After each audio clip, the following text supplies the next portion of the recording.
Marie-Antoinette a été emprisonnée par les révolutionnaires avec ses enfants et notamment avec sa fille Marie-Thérèse de France. On va aujourd'hui revenir sur les conditions de cet emprisonnement. La jeune princesse qu'on appelle Madame Royale est le premier enfant de Marie-Antoinette et de Louis XVI et elle a seulement 10 ans lorsque la Révolution française commence. Le 6 octobre 1789, la foule envahit Versailles et ramène la famille royale à Paris au Palais des Tuileries.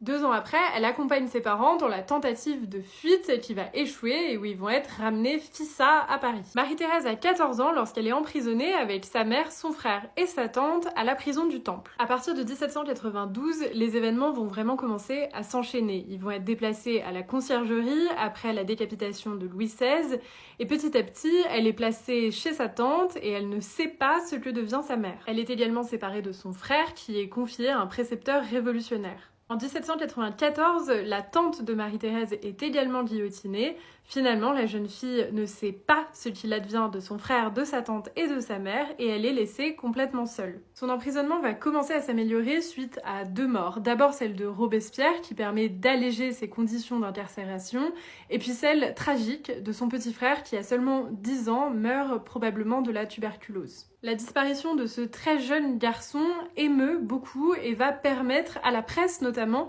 de faire pression pour l'amélioration des conditions d'incarcération de la princesse, voire pour sa libération. Elle est libérée seulement en 1795, elle est échangée contre des prisonniers français avec l'Autriche, et vous la voyez ici en vêtements de deuil, peinte en Autriche, avec un médaillon représentant ses parents et son petit frère. Son destin est très loin de s'arrêter ici, mais ce sera pour une autre vidéo.